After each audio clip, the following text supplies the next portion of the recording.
नमस्कार। Current affairs की इस वीडियो में आपका स्वागत है। इस वीडियो में हम लोग जानेंगे नोबेल पुरस्कार विजेताओं के बारे में, 2023 के नोबेल पुरस्कार विजेताओं के बारे में, और यह भी जानेंगे कि उन्होंने ऐसा क्या किया जिसके कारण कि उन्हें नोबेल पुरस्कार जैसा गरिमामय पुरस्कार मिला है।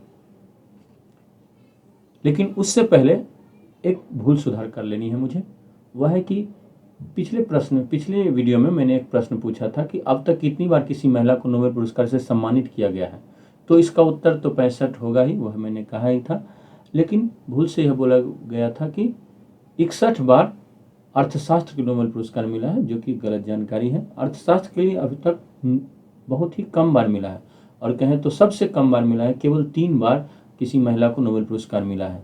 सर्वाधिक 19 बार शांति के लिए नोबेल पुरस्कार मिला है। साहित्य के लिए 17 बार मिला है। शरीर विज्ञान या चिकित्सा विज्ञान के लिए 13 बार मिला है। रसायन शास्त्र के लिए 8 बार मिला है, और भौतिकी के लिए 5 बार मिला है। तो सबसे कम बार 3 बार अर्थशास्त्र के लिए ही नोबेल पुरस्कार मिला है। कुल 65 बार नोबेल पुरस्कार मिला है किसी महिला को, और 64 महिलाओं को नोबेल पुरस्कार मिला है। मैरी क्यूरी को 2 बार नोबेल पुरस्कार मिला है, 1 बार फिजिक्स के लिए और 1 बार केमिस्ट्री के लिए। अब हम लोग आगे बढ़ते हुए देखते हैं कि इस साल का 2023 का नोबेल पुरस्कार फिजिक्स का किन्हें मिला है। तो 3 लोगों को मिला है, पियरे ऑगस्टिनी, फेरेंक क्रॉस्ट, NL हुलियर। तो नाम कैसे याद होगा? नाम आप ऐसे याद रख सकते हैं, टीनी या तीन कार हल्ला करे। ठीक है, एगोस्टिनी का 3, क्रॉस का कार, और हुलियर का हल्ला। ठीक है, ऐसे भी याद रख सकते हैं। आप और भी कोई ट्रिक बना सकते हैं जो आपके लिए आसानी से याद करने योग्य हो, उसे आप बना लें। फिजिक्स के लिए जो नोबेल पुरस्कार मिला है वो एक ऐसे अनुसंधान के लिए मिला है जिसमें कि इन वैज्ञानिकों ने प्रकाश की ऐसे किरणों को इतने कम सेकंड के लिए पैदा किया।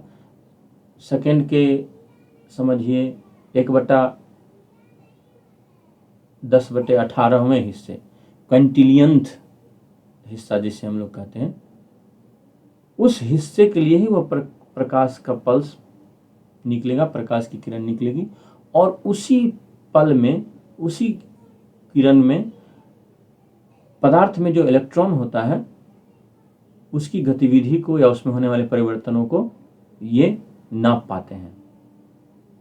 यह एक बहुत ही महत्वपूर्ण अनुसंधान है और बहुत ही महत्वपूर्ण कार्य है, क्योंकि प्रकाश के उतने कम सेकेंड तक रुकने वाले पल्स को खोजना ये उसी तरह है जैसे कि मान लीजिए कि चलती ट्रेन में किसी चीज़ का हम लोग सामान्य कैमरा से फोटो, कोई ट्रेन चल रही हो या कोई व्यक्ति दौड़ रहा हो, ट्रेन का ही उदाहरण लेते हैं, और हम लोग सामान्य कैमरा से फोटो खींचते हैं तो ब्लर फोटो आएगा। लेकिन वही हाई डेफिनेशन कैमरा हो, अच्छा कैमरा हो, तो क्या होगा कि वो बहुत ही क्लियर दिखाएगा, उसमें जो कुछ भी विद्यमान होगा उसे ही। तो एक तरह से समझिए कि इन्होंने ऐसा ही कुछ अनुसंधान किया जिससे कि इलेक्ट्रॉन्स का, जो कि खुद में ही बहुत छोटा होता है, वैसे हम लोग जानते हैं कि 3 कण होते हैं, इलेक्ट्रॉन, प्रोटॉन और न्यूट्रॉन, तो उसी में से एक कण जो है इलेक्ट्रॉन, उसको ही उन्होंने, उसकी गतिविधि को इन्होंने उनका ही अवलोकन किया। अब ये 3 लोग हैं, पियरे ऑगस्टिनो, फेरेंक क्रॉस और NL हुलियर। पियरे ऑगस्टिनी जो है वो फ्रांसीसी हैं, फ्रेंक क्रॉस जो है वो हंगेरियन ऑस्ट्रियन है, और NL हुलियर जो है फ्रेंच स्वीडिश हैं। अभी स्वीडन में ये कार्य करती हैं, और फिजिक्स में नोबेल पाने वाली ये 5वीं महिला है। तो ये परीक्षा के लिए प्रश्न हो सकता है, ये फिजिक्स में नोबेल पाने वाली ये 5वीं महिला है। अब हम लोग थोड़ा एटो सेकेंड को जान लेते हैं। तो एटो सेकेंड का हमारे दिल की धड़कन, जो कि एक सेकेंड मान सकते हैं, 1 सेकेंड के लगभग मान सकते हैं, तो हमारे दिल की धड़कन से एटो सेकेंड के बीच उतना ही समय लगता है, उतना ही अनुपातिक संबंध है जितना कि यूनिवर्स, जो कि लगभग 13.78 बिलियन ईयर्स एगो, साल पहले, 13.78 साल पहले यूनिवर्स की शुरुआत हुई, उस समय से अभी के बीच जो दूरी है, यानी उस समय से अभी तक में जितना सेकंड गुजर चुका है, और हार्ट बीट के बीच जो अनुपात है, समय का अनुपात है, वही अनुपात हार्ट बीट और एटोसेकेंड के बीच है। तो इतना कम या इतना छोटा समय का ये मापन है, समय की इकाई है एटोसेकेंड। पिछले वीडियो में मैंने चर्चा भी की थी नैनो, एटो, फेम्टो, आप उसे देख सकते हैं और इसे याद रखें क्योंकि ये परीक्षा में पूछा जा सकता है। एटोसेकेंड तो जरूर पूछा जा सकता है क्योंकि एटोसेकेंड फिजिक्स ही जो है वह इसी अनुसंधान पर, जिसके लिए नोबेल पुरस्कार मिला है, उस पर आधारित है। अब क्या हो गया है, अब हो गया है कि इलेक्ट्रॉन्स को देखना बहुत ही आसान हो गया और इससे क्या फ़ायदा होगा, इसका भविष्य में यह जो अनुसंधान है वह अनेक क्षेत्रों में काम आ सकता है, जैसे किसी बीमारी का पता लगाने में, इलेक्ट्रॉनिक गैजेट्स के विकास करने में, और मॉलिक्यूलर लेवल पर, एकदम सूक्ष्मतम लेवल पर खून में होने वाले परिवर्तनों को भी देखा जा सकेगा इसी अनुसंधान की मदद से। इससे क्या होगा, इससे बीमारियों का पता लगाना आसान हो जाएगा। यह अभी भविष्य में होगा क्योंकि अभी यह थ्योरेटिकल फिजिक्स है, प्योर फिजिक्स है, और जब उसका अप्लाइड फिजिक्स आएगा, अप्लाइड एस्पेक्ट आएगा, टेक्नोलॉजिकल हो जाएगा, तब फिर जाकर यह सब देखना संभव हो पाएगा। अब हम लोग देखते हैं केमिस्ट्री के नोबेल पुरस्कार को। तो केमिस्ट्री के लिए नोबेल पुरस्कार 3 लोगों को मिला है, मोंगी जी बावेंडी, लुइस ई ब्रूस, एलेक्सेई आई एकिमोव। तो नाम कैसे याद होगा, नाम ऐसे याद होगा कि बावेंडी तो बवाल, ब्रूस तो ब्रश, एकिमोव एक। तो एक ब्रश करे बवाल, ऐसे याद रख लिए, एक बवाल ब्रश, ऐसे भी याद रख सकते हैं। आप जैसा भी हो अपने हिसाब से आप बना लें। तो लास्ट वाले नाम से ही मैं बनाने की कोशिश कर रहा हूँ क्योंकि उससे क्या होगा, क्योंकि बाकी मोंगी जी के बदले एम जी भी लिखा हो सकता है एग्जाम में, लुइस ई के बदले एली लिखा हो सकता है, तो इसी के लिए। तो इन्होंने ऐसा क्या किया कि इन्हें रसायन शास्त्र का नोबेल पुरस्कार मिल गया। तो इन्होंने क्वांटम डॉट्स का आविष्कार किया और उन्हें बनाया। तो ये तीनों लोगों कहाँ कहाँ के हैं हम लोग जान लेते हैं। मोंगी जी बावेंडी जो है अमेरिकन ट्यूनिशियन फ्रेंच हैं, और लुइस ई ब्रूस जो है वो अमेरिकन है, एलेक्सेई आई एकिमोव जो है रशियन है।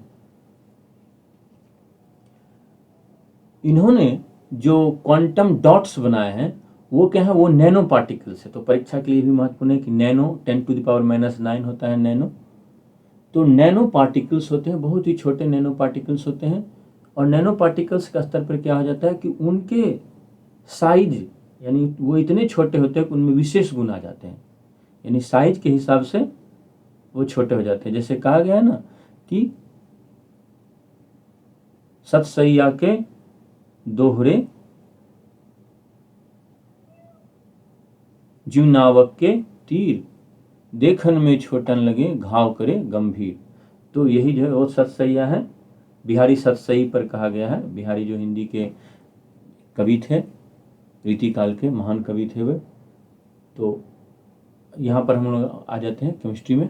तो 10⁻⁹ मीटर साइज के जो हैं ये क्वांटम डॉट्स होते हैं, और इस स्तर पर इतने छोटे होने के कारण क्या होता है कि इन पर क्लासिकल फिजिक्स के नियम जो है वो लागू नहीं होते, जैसे गुरुत्वाकर्षण का नियम होना चाहिए या फिर अन्य दूसरे नियम जो हैं वो इन कणों पर लागू नहीं होते हैं। और इनमें क्या आ जाता है, इनमें सेमीकंडक्टर वाला गुण आ जाता है।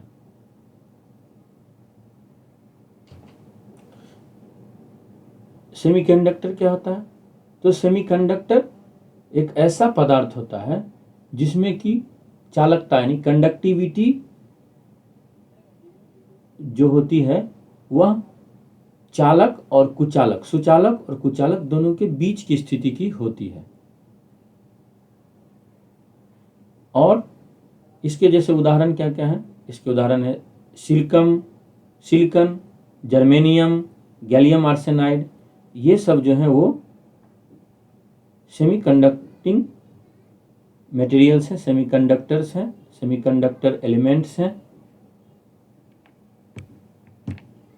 तो क्वांटम डॉट्स भी जो हैं वो सेमीकंडक्टर नैनो क्रिस्टल्स हैं, और इनमें क्या आ जाता है, इनमें ऑप्टिकल और इलेक्ट्रॉनिक प्रॉपर्टी जो है वो अन्य दूसरे बड़े कणों से भिन्न हो जाती हैं। ऑप्टिकल का मतलब लाइट के साथ कैसा ये बिहेव करते हैं वो गुण, और इलेक्ट्रॉनिक प्रॉपर्टी, इलेक्ट्रॉनिकल जो विशेषताएं हैं वो अलग हो जाती हैं।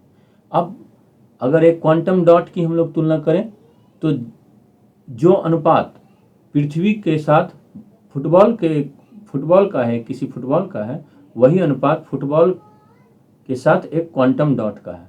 तो बहुत ही छोटे होते हैं क्वांटम डॉट। अब इनके एप्लीकेशन को देख लेते हैं हम लोग। तो ब्लू QLED पैनल जो होते हैं वो जो होते हैं उनमें ये क्वांटम डॉट्स के फोलियो लगे होते हैं, और इनके जो LED होते हैं, ये जब LED स्क्रीन से लाइट निकलता है और ये इन डॉट्स पर पड़ता है तो ये डॉट्स जो होते हैं क्या होते हैं, वो एक्साइट हो जाते हैं और फिर उनसे अलग कलर का लाइट निकलता है। जब अलग अलग कलर का लाइट निकलता है, ये LED जो लाइट छोड़ी जाती है इन क्वांटम डॉट्स में, वो ब्लू कलर की होती है। ब्लू LED लाइट छूटती है इन पर, तो ये एक्साइट हो जाते हैं और इनसे अलग अलग रंग के लाइट निकलने लगते हैं। और जब ये अलग अलग रंग के लाइट निकलते हैं तो फिर उनको ही कंबाइन करके और अलग प्रकार के रंग और ब्राइटनेस इत्यादि जो है टीवी स्क्रीन या कंप्यूटर स्क्रीन में उत्पन्न हो जाते हैं। तो एक तो इनका प्रयोग LED में है, जो QLED टीवी देखते हैं उसमें इनका प्रयोग हम लोग देखते हैं। दूसरा जो इनका हम लोग प्रयोग देख सकते हैं वो बायोकेमिस्ट के द्वारा बायोलॉजिकल टिश्यू को मैप करने में, पता लगाने में कि कहाँ पर क्या है। फोटोवोल्टिक सेल्स जो होते हैं जिनसे कि सोलर एनर्जी को टैप करके सोलर एनर्जी का प्रयोग किया जाता है बाद में, तो वो फोटोवोल्टाइक सेल्स जो होते हैं उनके सौर ऊर्जा को अवशोषित करने की क्षमता, दक्षता को बढ़ाने के लिए भी उनमें भी ये क्वांटम डॉट्स लगाए जाते हैं। कैंसर ट्रीटमेंट में भी टारगेटेड ड्रग डिलीवरी के लिए, यानी कैंसर सेल्स तक ही दवा को पहुंचाने के लिए भी क्वांटम डॉट्स का प्रयोग किया जा सकता है। नैनो मेडिसिन के क्षेत्र में इनका प्रयोग है। करेंसी और डॉक्यूमेंट्स जो होते हैं, यानी नोट जो होते हैं, कागजी नोट और कागज पत्र जो होते हैं, कागजात, उनको सिक्योरिटी मार्कर्स उनमें देने के लिए कि ओरिजिनल है, डुप्लीकेट है, तो ओरिजिनलिटी को उनको बनाए रखने के लिए भी क्वांटम डॉट्स को उनमें डाला जा सकता है ताकि कोई उनको नकली तैयार नहीं कर सके, उनका नकल नहीं तैयार कर सके। किसी चीज में को टैग करके उसको ट्रैक करने के लिए भी ये फ्लोरेसेंट मार्कर्स का प्रयोग किया जा सकता है। तो ये क्वांटम डॉट्स का प्रयोग हम लोग अभी भी निजी जिंदगी में अलग अलग ढंग से कर रहे हैं। अब हम लोग देखते हैं फिजियोलॉजी या मेडिसिन, चिकित्सा विज्ञान के नोबेल पुरस्कार को। तो दो लोगों को दिया गया है, कैटलिन कैरिको और ड्रू वाइजमैन। तो नाम कैसे याद होगा? तो नाम ऐसे याद होगा कि आप याद रख सकते हैं वाइजमैन को मिला मेडिसिन का नोबेल पुरस्कार, तो ऐसे याद रख सकते हैं। तो कैटलिन कैरिको जो है वो है हंगेरियन अमेरिकन है और ड्रू वाइजमैन जो है वो अमेरिकन है। इनको मिला है किस चीज़ के लिए? तो कोविड-19 के समय एक प्रकार के वैक्सीन का नाम आप लोगों ने बहुत सुना होगा, mRNA वैक्सीन। फाइजर और एक और कंपनी थी फाइजर के अलावा, उसका नाम था, अभी थोड़ी देर में मैं बताता हूँ। तो फाइजर ने जो वैक्सीन बनाई थी वह mRNA पर ही आधारित थी। तो इसमें इन्होंने क्या किया, इस mRNA वैक्सीन को प्रभावी बनाने के लिए उसके बेस को चेंज करने का, बेस में परिवर्तन लाने से संबंधित आविष्कार इन्होंने किया। अब ये बेस क्या होता है वो हम लोग अभी जान लेते हैं। तो उसके लिए हमें सबसे पहले जानना पड़ेगा हमारे शरीर के इम्यून सिस्टम को, हमारा कैसे इम्यून तंत्र काम करता है, हमारा प्रतिरक्षा तंत्र कैसे काम करता है, वह जानना जरूरी है। देखिए, जब भी कोई बाहरी तत्व, हम बाहरी जीव जैसे बैक्टीरिया, वायरस हमारे शरीर में घुसने लगता है, तो ये बहुत सारे जो देख रहे हैं हमारे शरीर के जो गार्ड्स हैं, अंग हैं, ये एक तरह से गार्ड गार्ड अंग है। ये क्या करते हैं, ये रक्षा करते हैं। इनमें स्किन भी शामिल है, टॉन्सिल भी शामिल है। ये पैर्स पैचेज जो है ये आंत में पाया जाता है। स्प्लीन है, लिम्फ नोड्स हैं, बहुत सारी चीज़ें हैं। नाक का जो म्यूकस है वो भी है, सलाइवा है। तो अब कोई फॉरेन बॉडी हमारे शरीर में घुसने का कोशिश करता है, जैसे मान लीजिए बैक्टीरिया घुसने का कोशिश करता है, तो वो हो गया एंटीजन। ठीक, उसे कहते हैं एंटीजन। बाहरी जन घुस रहा है तो एंटीजन हो गया, एंटी मतलब दुश्मन। ठीक, तो एंटीजन हमारे शरीर में घुस रहा है। अब वो क्या करता है, इनके पास होता है प्रोटीन, जैसे वो प्रोटीन से बने होते हैं बैक्टीरिया, फंगस, वायरस सारे। तो ये लोग क्या करते हैं कि ये हमारे शरीर में जाते हैं। जो ही हमारे शरीर में घुसते हैं कि हमारे शरीर का प्रतिरक्षा तंत्र जो है वो क्या हो जाता है, वो एक्टिव हो जाता है। तो वो एक्टिव होकर क्या करता है, उन्हें मारने के लिए लग जाता है। और दो तरह का होता है, एक तो होता है कि वो थोड़ी देर के लिए काम करता है। ठीक है, वो थोड़ी देर के लिए काम करता है। वो जो ही घुसता है कोई बाहरी पार्टिकल, एंटीजन घुसा कि वो मारना शुरू कर देते हैं। और एक होता है कि वो सीख लेता है, वो मेमोरी में तैयार कर लेता है। तो वो टी सेल और बी सेल वाले जो होते हैं वो मेमोरी में तैयार कर लेते हैं। तो यहाँ पर दो तरह का हो गया प्रतिरक्षा तंत्र, एक इननेट हो गया और एक एडेप्टिव हो गया, जो कि अनुकूलित होता है, जो कि सीखता रहता है। तो सीखने वाला जो तंत्र है वही वैक्सीनेशन में काम आता है। वो एक बार उससे प्रभावित हुआ, एक बार उसने लड़ने के लिए सीख लिया कि अच्छा ये आया, अब इससे लड़ने के लिए ऐसे करना होगा। तो उसके बाद जो है अगली बार जब वो चीज़ आती है तो क्या किया जाता है कि उस चीज़ को से उस एंटीजन पर हमला करके उसे खत्म कर लेता है। तो जैसे वैक्सीन जब बनाया जाता है तो वैक्सीन बनाने में क्या किया जाता है, शरीर में बहुत ही कमज़ोर कड़ी को डाला जाता है। और कमज़ोर कड़ी को डालकर क्या किया जाता है कि दो चीज़ें डाली जाती हैं वैक्सीन बनाने में। एक तो उस वायरस का, किसी वायरस का कमज़ोर फॉर्म को डाला जाता है। जैसे किसी को नया कराटे का नया पैंतरा सिखाना है तो क्या किया जाता है, पहले हल्का सिखाया जाता है, जोर से तो नहीं गुरुजी पहली बार में मारते हैं, नहीं, पहले तो ऐसा ही कमज़ोर रहता है वायरस का हिस्सा। या वायरस के बारे में भी हम लोग देख रहे हैं तो वायरस का ही देखते हैं, कमज़ोर रहता है या इनएक्टिव रहता है, उसमें से कुछ ऐसा हिस्सा निकाल लिया जाता है कि शरीर में जाकर वो एक्टिव नहीं रह सके। तो उसे शरीर में डाला जाता है और उसे डालने के बाद क्या होता है, हमारा शरीर का इम्यून रिस्पॉन्स करता है। और इम्यून जब रिस्पॉन्स करता है तो वो यही होता है, टी सेल बी सेल जो है वो क्या करते हैं, मेमोरी तैयार कर लेते हैं। अच्छा ये आया तो इसको मारने के लिए ऐसे करना पड़ा, ये दाव चलना पड़ा। तो उसके बाद जो है वो उसको अगली बार जब फिर से ओरिजिनल जब आता है पैथोजन, ओरिजिनल में जब वायरस आता है तो फिर उससे वो लड़ने में सक्षम हो जाते हैं। अब इसी में क्या होता है, कई बार जो है शरीर में ऑटो इम्यून रिस्पॉन्स हो जाता है। ऑटो इम्यून रिस्पॉन्स में क्या होता है, हमारे शरीर में के सेल्स में ही प्रोटीन है सरफेस पर, तो वहाँ वो जो है वो क्या करते हैं, उनसे आमतौर पर जो है इम्यून सिस्टम जो है लड़ने के लिए नहीं तैयार होता है। लेकिन कई बार क्या होता है कि ऐसा कुछ शरीर में हो जाता है उल्टा पल्टा, जिसके कारण कि हमारा इम्यून सिस्टम जो है अपने ही सेल से लड़ने लगता है और तब जो है ऑटो इम्यून डिजीज लोगों को हो जाता है। अब यहाँ पर जो आप दाईं ओर देख रहे हैं जिसमें कि वाइट ब्लड सेल जो है वो क्या कर रहा है, बैक्टीरिया के पीछे पड़ा हुआ है। डॉट डॉट जो है बैक्टीरिया, ये वाइट ब्लड सेल है, घूम के देखिए उसको मार डालेगा। उसको जब तक न खाएगा तब तक इसको होगा नहीं संतोष। जी हाँ, तो ये होता है। और हमने टी सेल और बी सेल के बारे में देख लिया। अब इम्यूनिटी के बारे में हमने जान लिया। तो वैक्सीन बनाने के लिए क्या करना था आपने समझ गया। वैक्सीन बनाने के लिए कमजोर हिस्सा डाला जाता था अब तक, और उसके बाद जो है शरीर उसके लिए तैयार होता था।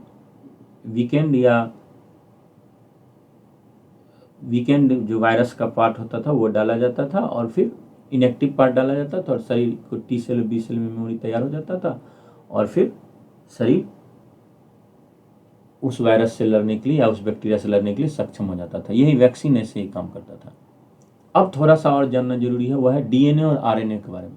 तो देखिए ये है डीएनए, ये डबल हेलिक्स मॉडल देख रहे हैं, ये दो स्ट्रैंड हैं इसके, और ये है आरएनए, इसके एक स्ट्रैंड ही होते हैं। और ये जो आप पट्टी देख रहे हैं ये है बेसेज। तो डीएनए और आरएनए में थोड़ा सा अंतर होता है, साइटोसिन दोनों में होता है, गुआनिन दोनों में होता है, एडेनिन दोनों में होता है। आरएनए में यूरेसिल होता है और डीएनए में थाइमिन होता है, यही थोड़ा सा अंतर है। अब ये डीएनए और आरएनए जो है वो क्या करते हैं, डीएनए जो है वो स्टोर करता है जेनेटिक इन्फॉर्मेशन, यानी एक पीढ़ी से दूसरी पीढ़ी में जो गुण जाएंगे उसे ही जेनेटिक इन्फॉर्मेशन कहते हैं। जैसे माँ बाप का नाक कैसा है तो बच्चे का नाक कैसा होगा, माँ बाप कितने लंबे हैं तो बच्चे कितने लंबे होंगे, तो ये जेनेटिक इन्फॉर्मेशन, और भी बहुत कुछ जेनेटिक इन्फॉर्मेशन होता है। तो वो डीएनए स्टोर करके, डीएनए क्या है, वो स्टोर हाउस है, वो जमा करके रखता है, ठीक है। आरएनए क्या करता है, डीएनए तो सेल के भीतर ही रहता है, वो बाहर नहीं निकलता है। आरएनए क्या करता है, वो मैसेंजर का काम करता है। वो जो है वो डीएनए से मैसेज लेकर राइबोसोम के पास लेकर जाता है, जिससे कि एमिनो एसिड और फिर उनसे प्रोटीन बने। तो वायरस में क्या होता है, इसीलिए वायरस में आमतौर पर या तो डीएनए होता है या आरएनए होता है जेनेटिक मटेरियल के लिए। हम लोग में डीएनए आरएनए दोनों है। तो लेकिन उन्हें वृद्धि करने के लिए वायरस को क्या होना चाहिए, जो भी शरीर है वहाँ पर उसके सेल में उनको रहना पड़ता है, तब जाके उनको वृद्धि कर पाते हैं। तो आरएनए के बारे में देखते हैं तो आरएनए 3 प्रकार के होते हैं, मैसेंजर आरएनए, राइबोसोमल आरएनए और ट्रांसफर आरएनए। आप कहिएगा अरे सर क्या पढ़ा रहे हैं, अभी बीपीएससी में इसी साल परीक्षा भी कुछ ही दिन पहले हुआ है, उसमें पूछा है mRNA वैक्सीन में M क्या है जी। तो हमें थोड़ा डिटेल पढ़ने का जरूरत है, क्योंकि तभी जो है आप एकदम सटीक उत्तर दे पाइएगा। तो M जो है वो है क्या है, मैसेंजर आरएनए। तो यही इसी का खेल है जिसके कारण कि उन्हें नोबेल पुरस्कार मिला है। तो मैसेंजर आरएनए जो है वह क्या करता है, जेनेटिक इंफॉर्मेशन को ले लेता है डीएनए से और उसे लेकर वह जाता है राइबोसोम के पास, और राइबोसोम के पास जाने के बाद राइबोसोम में क्या है, वहाँ पे प्रोटीन बनता है। तो वह प्रोटीन बनता है। अब पहले क्या होता था, अब वैज्ञानिकों ने जो किया उस पर हम चर्चा कर रहे हैं। पहले क्या होता था कि पहले वैक्सीन बनाने के लिए वायरस या बैक्टीरिया के मृत रूप को लिया जाता था या कमजोर पार्ट को लिया जाता, कुछ निकाल लिया जाता जिससे कमजोर हो गया, तो ताकि वो रिप्लिकेट नहीं कर पाए, और इसके बाद वैक्सीन डेवलप होता था और इसमें बहुत टाइम लगता था। अब यहाँ जो जल्दी से करने में ये mRNA ने मदद की है। mRNA क्या है, तो उसके पास जो है वह क्या है, प्रोटीन का इंफॉर्मेशन है, ठीक है। वो वायरल प्रोटीन जो है वो उसके पास वो है, और वह जो कि वायरल mRNA के वैक्सीन जो है वह क्या करता है, वो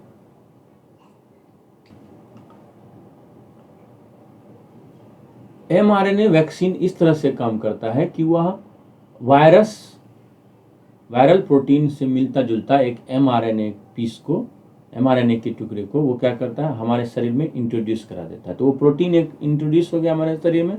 अब हमारा शरीर जो है वह समझ लेता है कि यह तो आ गया, फॉरेन पार्टिकल आ गया, तो हमारा इम्यूनिटी जो है वह उसके खिलाफ, उस प्रोटीन पार्टिकल के खिलाफ काम करना लगता है। और उसके खिलाफ काम करने से क्या होता है, उसके खिलाफ काम करने से हमारे शरीर को एंटीबॉडी निर्माण होता है, और वो मेमोरी में आ जाता है इसके कि ऐसे वायरस आएगा तो ऐसे मारना है। तो mRNA वैक्सीन होने से क्या हुआ कि वैक्सीन बनाना जो है वो आसान हो गया, क्योंकि एक लंबी प्रक्रिया जो है वीकेंड फॉर्म को यूज करना या फिर इनएक्टिवेटेड फॉर्म को यूज करना, वो थोड़ी एक लंबी प्रक्रिया थी। और यहाँ पर क्या था, यहाँ पर वायरल प्रोटीन को प्रयोग कर लिया जाता था, जो कि मैसेंजर प्रोटीन हुआ एक तरह से, वही यूज कर लिया और हमारे शरीर में डाल दिया गया, और फिर शरीर का इम्यूनिटी रिस्पॉन्स हुआ और फिर काम करने लगा। यहाँ पर लेकिन एक समस्या थी, इस mRNA का प्रयोग करने में एक समस्या थी। वैज्ञानिक लंबे समय से समझ रहे थे कि मैसेंजर mRNA का प्रयोग जो है वो प्रोटीन प्रोडक्शन के लिए किया जा सकता है, लेकिन प्रॉब्लम ये था कि उसको इन विट्रो जो उसका ट्रांसक्रिप्शन करना है, उसको बनाना है, वहाँ पर जब उसको इन विट्रो प्रोड्यूस किया जा रहा था तो इन्फ्लेमेटरी रिएक्शन हो जा रहा था, यानी सूजन जैसी स्थिति हो जा रही थी। अब जैसे कि यहाँ पर देख सकते हैं, अब सूजन जैसी स्थिति हो जाने से क्या हो जा रहा था कि इन वैज्ञानिकों ने उसे ही दूर करने में अपने ज्ञान का प्रयोग किया। अब आरएनए में एडेनिन, यूरेसिल, गुआनिन, साइटोसिन ये थे, तो इन्होंने क्या किया, उस बेस को, यूरिडीन जो है, इस बेस को इन्होंने चेंज कर दिया और इसके जगह इन्होंने किया स्यूडो यूरिडीन का प्रयोग किया। इस बेस को चेंज करते ही क्या हुआ कि इसका जो इन्फ्लेमेटरी रिस्पॉन्स था वो खत्म हो गया और एमआरएनए जो है वह अब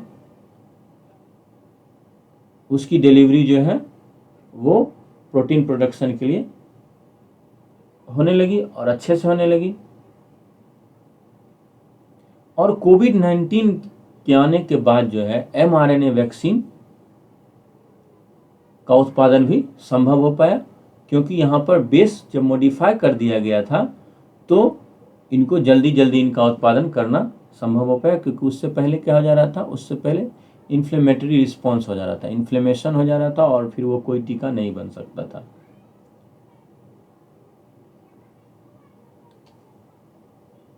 और दो टीके मैंने कहे थे जो कि कोविड-19 के टीके एमआरएनए पर बने हुए थे, वो थे फाइजर, बायोनटेक और मॉडर्ना, इन दोनों के बने हुए थे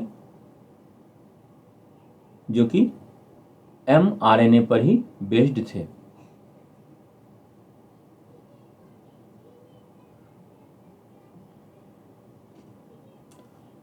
अब ह्यूमन सेल में हम लोगों ने थोड़ा सा देख लेते हैं, ये है राइबोसोम और यही जो है वहाँ क्या होता है, यहीं पर प्रोटीन का संश्लेषण होता है। अब हम लोग देख लेते हैं साहित्य के नोबेल पुरस्कार को।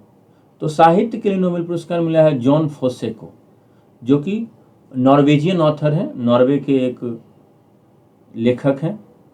इन्हें पुरस्कार मिला है कि इन्होंने जो ना कहा जा सके है उसको आवाज़ दी है अपने नाटकों के माध्यम से और अपने गद्य के माध्यम से। और इन सब में, इनके नाटक और गद्य में क्या है, नवीनता है। इन्होंने नाटक, उपन्यास, कविता संग्रह, निबंध, बच्चों के लिए किताबें और अनुवाद, बहुत सारे जॉनर्स में अपना हाथ आजमाया है। और अभी विश्व में इनके द्वारा लिखे गए नाटक बहुत अधिक मंचित हो रहे हैं। अब नॉर्वेजियन ऑथर हैं, तो नॉर्वेजियन के बारे में हम लोग थोड़ा सा जान लेते हैं कि नॉर्वेजियन जो है वो दो तरह से लिखा जाता है, एक निनॉर्स्क और एक बोकमाल। निनॉर्स्क जो है वह, उस पर डेनिश प्रभाव जो है वो कम है, जबकि बोकमाल पर डेनिश प्रभाव अधिक है। और इसका कारण यह है कि एक समय नॉर्वे पर एक यूनियन बना था और उस यूनियन के हिसाब से नॉर्वे पर डेनमार्क का अच्छा खासा प्रभाव था। जॉन फॉसे की जो सबसे महत्वपूर्ण, जो सबसे बहुत ही फेमस किताब है वह है सेप्टोलॉजी। इसे याद रख लेंगे, सेप्टोलॉजी। इस किताब की खासियत यह है कि 1250 पेज में यह लिखी गई है एक आलाप के रूप में, यानी एक कलाकार जो है वो, एक वृद्ध कलाकार लगातार अपनी बातें बोलता है, एक आलाप करता है। एक ही व्यक्ति जब बोले तो उसे एक आलाप कहते हैं नाटक में। तो एक आलाप करता है, मोनोलॉग है, लेकिन यहाँ पर कहीं भी सेंटेंस ब्रेक नहीं है, यानी फुल स्टॉप ये सब नहीं है। 7 ही दिन की कहानी है और हर हिस्सा जो है वह क्या होता है, एक ही फ्रेज से शुरू होता है, एक ही बात से शुरू होता है और खत्म भी होता है ईश्वर की एक ही प्रार्थना से। अब हम लोग जान लेते हैं शांति के नोबेल पुरस्कार के बारे में। तो शांति का नोबेल पुरस्कार मिला है नरगिस मोहम्मदी को।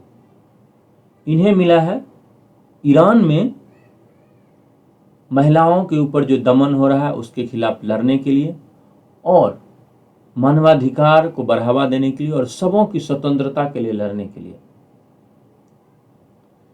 इनके ऊपर कितना अत्याचार हुआ है इसे अगर हम लोग देखें तो यह 13 बार गिरफ्तार हो चुकी हैं, 5 बार इन्हें सजा सुनाई जा चुकी है, 31 साल की जेल की सजा इन्हें कुल सुनाई गई है और 154 कोड़े की सजा सुनाई गई है।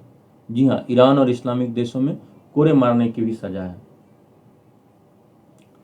इन पर क्या आरोप लगाती है ईरान की सरकार और क्यों सजा दी है? 16 साल की सजा इन्हें 2016 में इसलिए दी कि क्योंकि इन पर आरोप लगाया गया कि यह मृत्युदंड की समाप्ति के लिए एक प्रयास कर रही हैं और उसके लिए इन्होंने एक संस्था भी स्थापित की है। यही इनका अपराध था। यानी मानवाधिकार के लिए लड़ रही थी, ये चाहती थी कि मृत्युदंड नहीं दिया जाए किसी को, और उसी के लिए इन्हें सजा दे दी गई। ये जब जेल गई तो जेल में भी इन्होंने महासा अमीनी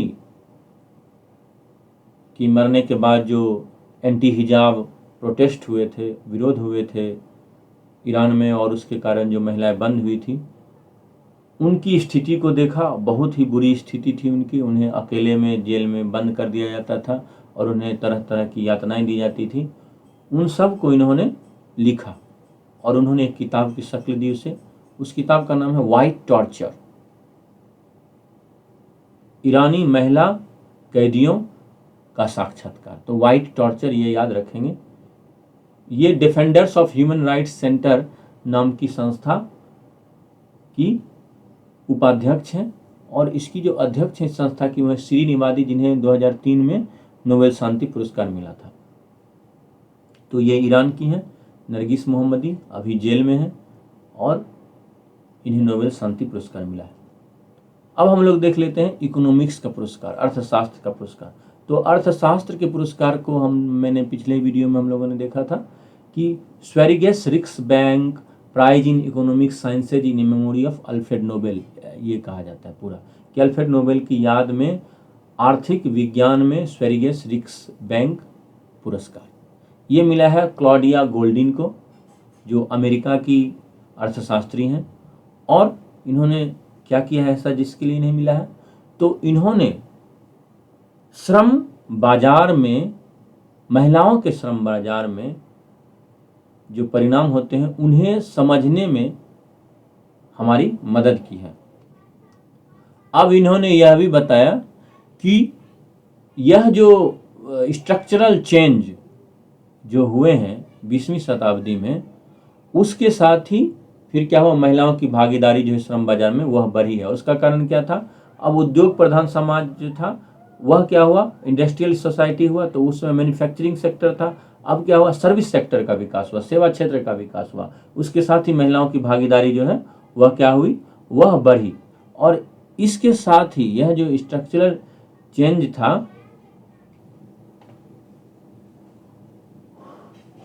तो 20वीं सदी में सेवा क्षेत्र के विकास के साथ क्या हुआ कि महिलाओं की जो भागीदारी है वह बढ़ी है।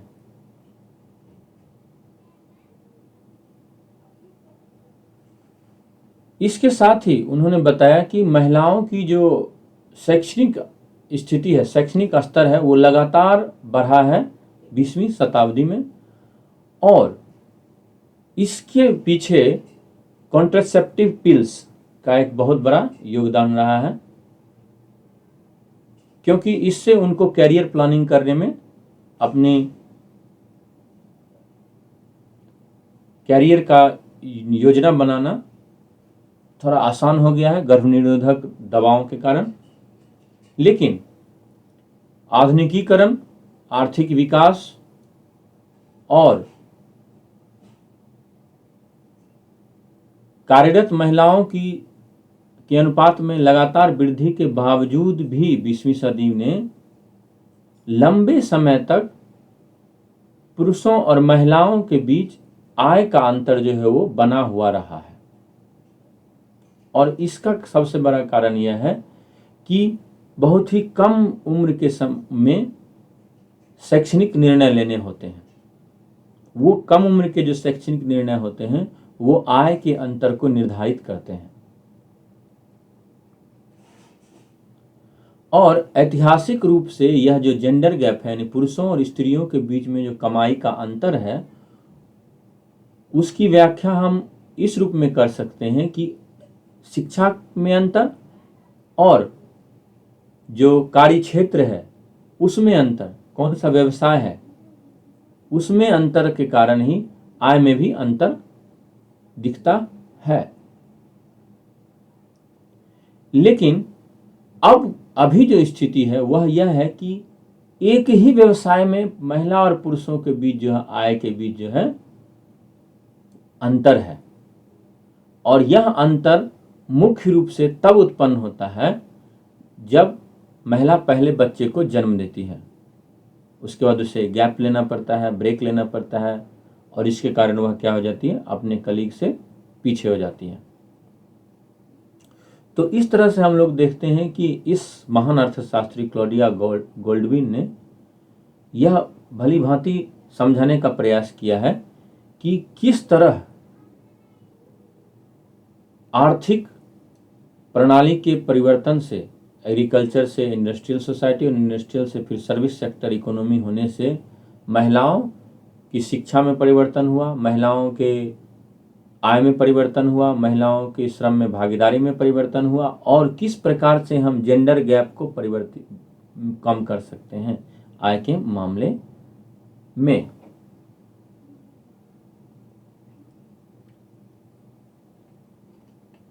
अब यहाँ पर एक सारांश दिया है मैंने कि किसे मिला और किस चीज़ के लिए मिला, तो दोहरा देना चाहता हूँ। मेडिसिन के लिए कैटलिन कैरिको और ड्रू वाइजमैन को मिला mRNA वैक्सीन के लिए। फिजिक्स के लिए मिला पिरे अगस्टिनो, फेरेंक क्रॉस और NL हुलियर को मिला इलेक्ट्रॉन डायनामिक्स इन मैटर के लिए मिला, फिजिक्स जिसे कहते हैं। और केमिस्ट्री के लिए मिला discovery and synthesis of quantum dots के लिए मोंगी बावेंडी, लुइस ब्रस और एलेक्सेई एकिमोव को। और साहित्य के लिए मिला जॉन फॉसे को, उनके नवीन प्रकार के नाटक और गद्य के लिए, जिसके माध्यम से कि उन्होंने अकथनीय को आवाज़ दी। शांति के लिए नरगिस मोहम्मदी को मिला, ईरान में महिलाओं के ऊपर अत्याचार के विरुद्ध उनकी लड़ाई के लिए। और अर्थशास्त्र के लिए क्लॉडिया गोल्डविन को मिला, लेबर मार्केट में महिलाओं के विषय में, लेबर मार्केट परिणामों को, महिलाओं के विषय में श्रम बाजार के परिणामों के बारे में हमारी समझ को बढ़ाने के लिए। तो आज जो आपने अभी तक जो वीडियो देखा उससे आप निम्नलिखित प्रश्नों का उत्तर दे पाएंगे, और अगर आप इन प्रश्नों का उत्तर नहीं दे पाते हैं तो आपको जरूर इस वीडियो को दोबारा देखना चाहिए। जैसे पहला प्रश्न है, भौतिक विज्ञान के लिए नोबेल पुरस्कार किन्हें मिला? रसायन विज्ञान के लिए नोबेल पुरस्कार किन्हें मिला? तीसरा प्रश्न है, शारीरिक विज्ञान या चिकित्सा विज्ञान के लिए नोबेल पुरस्कार किन्हें मिला? चौथा है, साहित्य के लिए नोबेल पुरस्कार किन्हें मिला? पांचवा है, शांति के लिए नोबेल पुरस्कार किन्हें मिला? और छठा है, आर्थिक विज्ञान अर्थशास्त्र के नोबेल पुरस्कार किन्हें मिला? सातवां क्वेश्चन हम लोग देख लेते हैं कि यही नोबेल पुरस्कार भौतिक विज्ञान के लिए क्यों दिया गया? इस वर्ष के किस क्षेत्र के नोबेल पुरस्कार की विजेता जेल में है, यह बताना है आपको। आठवां प्रश्न। नौवां प्रश्न है, रसायन विज्ञान के लिए नोबेल पुरस्कार क्यों दिया गया? 10वां प्रश्न है, शारीरिक विज्ञान या चिकित्सा विज्ञान के लिए नोबेल पुरस्कार क्यों दिया गया? 11वां प्रश्न है, आर्थिक विज्ञान अर्थशास्त्र के लिए नोबेल पुरस्कार क्यों दिया गया? और 12वां है, सेप्टोलॉजी के लेखक का नाम बताना है। 13वां है, व्हाइट टॉर्चर किसने लिखा है? और 14वां है, शांति के लिए नोबेल पुरस्कार किस देश के नागरिक को मिला? और 15वां और अंतिम प्रश्न है, 2 सामान्य उपकरणों का नाम बताएं जहां आप क्वांटम डॉट्स के दिन प्रतिदिन के उपयोग को देख सकते हैं। तो इसका उत्तर मैं बता देता हूं, QLED में, और कहाँ देख सकते हैं, और आप देख सकते हैं सोलर प्लेट्स में। तो उम्मीद करता हूं कि ये वीडियो आपको पसंद आया होगा। बहुत ही मेहनत से ये वीडियो बनता है, तो ज़रूर इसे लाइक करें। चैनल को अगर आपने सब्सक्राइब नहीं किया तो आप सब्सक्राइब कर लें प्लीज़, और प्लीज़ अपने दोस्तों को भी सब्सक्राइब करने के लिए प्रेरित करें, उनसे भी सब्सक्राइब करवाएं, ऑल नोटिफिकेशन ऑन कर लें, वीडियो को शेयर करें, अपने सभी ग्रुप्स में शेयर करें, और कमेंट करें कि आपको ये वीडियो कैसा लगा। उम्मीद करता हूँ कि आपको ये वीडियो अच्छा लगा होगा और आप अच्छे से होंगे। Take care, thank you.